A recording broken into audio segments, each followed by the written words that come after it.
I'm John Miglosh for the Wisconsin DMA and the International Society for Strategic Marketing. Okay, we got some great news to report. Let's start off with Pizza Night.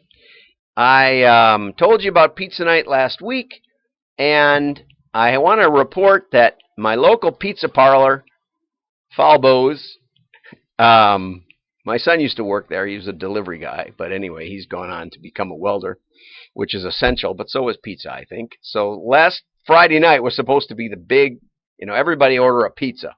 And I don't know whether the word got out or not, but I can say Falbo's owner told my son that they had the best one-day total that they'd had in 4 years, just to put it in perspective. So some people are doing well, and I can say the guys at Falbo's had made major pushes in social media and other things the last few years, which is really great. And so we're going to hang up that one. Oops, I guess I got to answer it first and then hang up. Okay, that's my main line, but I'm not going to deal with it. Okay, second. This is a great inspirational story. It's not much of a caption, but in the real version it bubbles, which isn't much of a caption either. So 4 weeks ago, Aaron Cadell was in a sticky situation. In the span of 72 hours, all 60 of his wholesale customers, about $3 million worth of business, canceled their orders indefinitely. I had single mothers on staff begging me to keep their jobs. So I had to turn to solution mode. How can I create an insurance policy against this economy? Okay, he's Mr. Holmes Bakehouse. And and this was what I tried to tell you about. This was, from Mark Ritson and others who said you got to think outside the box. You got to say, okay, they've stolen my cheese. If you've ever read that book, and if you haven't, you should. Who stole my cheese? And it's about how you can complain that the world has changed, or you can decide to go looking for more cheese. And so he said, the quarantine masses are baking their own bread at home for the first time, and ingredients are in short supply at the stores. Yeah, I took some yeast over to my daughter, or she came over and got some just the other day, because I had stocked up a little bit extra. Not a lot, 6 packets. And I also told her how you could make that last indefinitely if you just made a starter from the yeast. And I talked to my very exceptional baker friend, and she said, yeah, you could start with that. The quick yeast won't last, but it'll give it a good start, and what'll happen is that'll actually decline and natural yeast will take over, but it'll get you going, easily in a couple hours. So he said, okay, why not tap into my supply chain, which he probably buys yeast in 5-gallon buckets or something, and sell an all-inclusive kit, yeast, flour, detailed instructions, and empower his customers to bake their own Mr. Holmes loaves. He didn't really sell any direct-to-consumer, but he did have 121,000 Instagram followers and a staff of skilled bakers and a 4,200 square foot warehouse. So he adapted that to shipping and got his crew going. Here's a picture of the Google searches for how to make bread. I'll put in the link or the comments my own no-knead bread video, which is over on my personal channel. But my kids have suddenly discovered it after it's been up for 6 years, or 5 or 4 or something. And they are making bread at home. So that's good. We asked readers of the Hustle to weigh in on why they took up bread baking. This was a couple of articles ago. And one said there's something therapeutic about simplistic, repetitive tasks. I work in healthcare. Baking bread has been a nice distraction. We needed to get back to our roots. How can you beat 10 fresh hoagie buns for less than $1? All of those things are true. And your time isn't worth much right now if you're just sitting around watching YouTube. Okay, so increase in online recipe traffic, sourdough starter, banana bread, basic bread. Okay, and look at this. All of a sudden, it just took off, right? All-purpose flour, active dry yeast, and all of the above, right? So Aaron Cadell describes himself as the opposite of an alpha leader. He's a 23-year-old college dropout who had frequent seizures because of a benign brain tumor. But when he lost all of the franchise deals, the wholesale baking, and all the rest, he decided to flip into shark mode. There's a picture of him. This is a great article. This is one of the best articles I've seen since the start of this. Here's his baking team. He said some of these are the most badass bakers in the world, and now they're on the phones, okay, and fulfillment. So he had a $25 starter kit that included everything needed to bake a loaf at home. I hope it's more than one loaf, but maybe it isn't. I don't know. And here's another guy who's baking loaves and paying his rent, delivering door to door.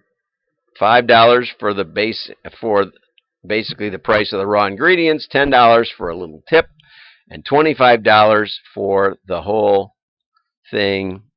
And that's Cody. He's baking bread and delivering it. Here's an example of the author, Zachary Crockett, and his baked loaf, which may not have risen quite as much as he might have liked. And Cadell said, under-kneaded and underproofed. Well, I do no-knead bread, which is 4-year-old level bread baking, but very tasty. So I just wanted to see somebody pivoted and their business is booming, and that's what's going on. Okay, now over to the update on the COVID-19 daily new cases in the USA. You can see that we've peaked. We peaked April 4th, and we've been going down. You know, you basically draw a steady line pretty much. You also can see daily deaths. New York changed their classification method on that date, which was about the 14th of April. And you can see that we're down for about 6 consecutive days. And I should say that of the 658 new deaths, or new cases, no, new deaths, 400 plus are in New York City, or in the state of New York, but most of that's coming from New York City. So if we take that out, Wisconsin has no new deaths, then we might want to consider joining up with, I have some secret footage that I will share. We'll keep the sound off because the audio wasn't very good. But this is in Wisconsin, someplace at an undisclosed location. And there was thousands, I would say, in turnout, saying that since Wisconsin has very few deaths and very few cases, we should change the rules and open up the small business.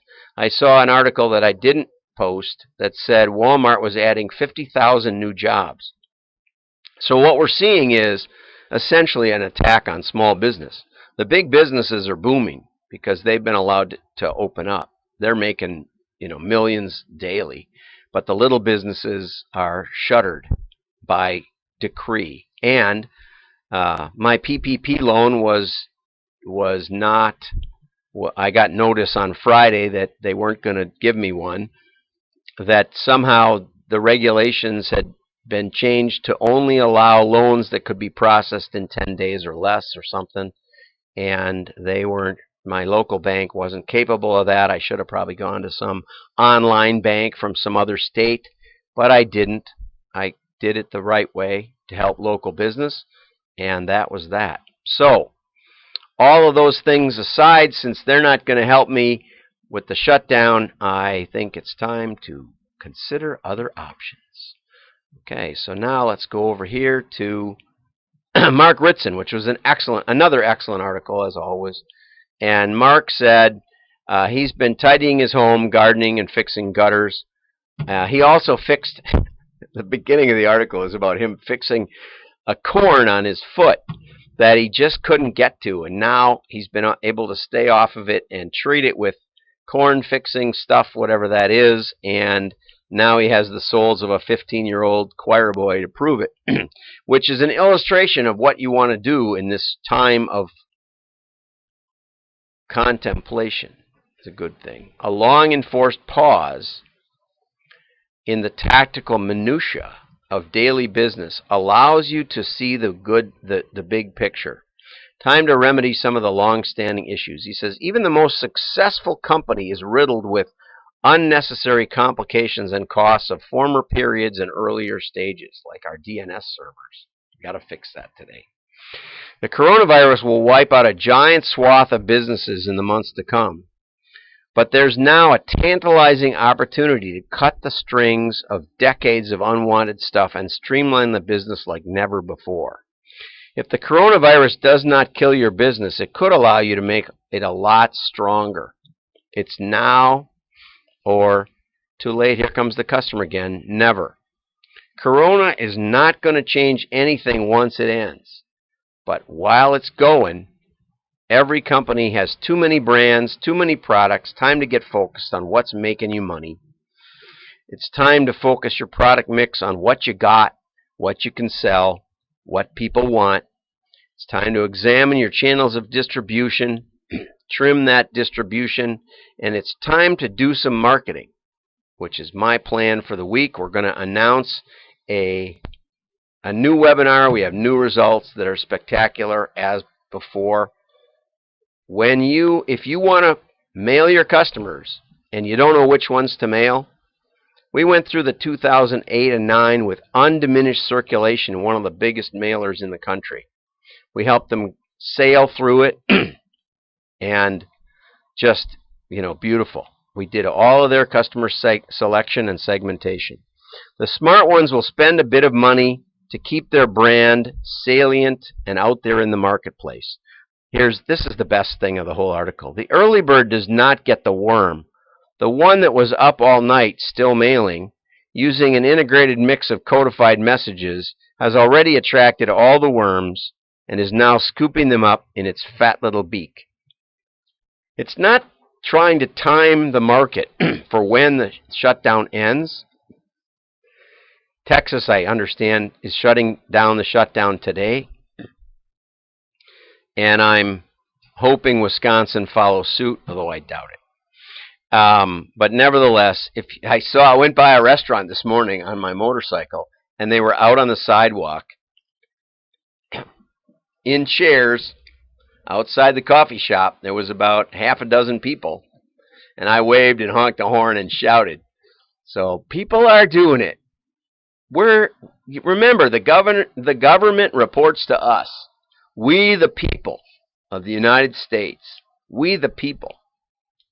And even CNN was arguing for states' rights when the president argued that he had the ability to declare martial law, which is, I guess, true. I don't know. I didn't fact check that. But the next day, everybody was screaming for states' rights. And I would say we need to, as a people, start fighting this. Are people going to die? Yes. 200,000 people die in America every month. They died in January. They died in December before the coronavirus ever showed up. So you can't escape death, but pick the hill you want to die on. So right now, maybe you want to die at your local coffee shop having a mocha latte. I'm John Miglash. Have a great day. Thanks for tuning in. Like and share. Your friends will think you're smart. Bye-bye.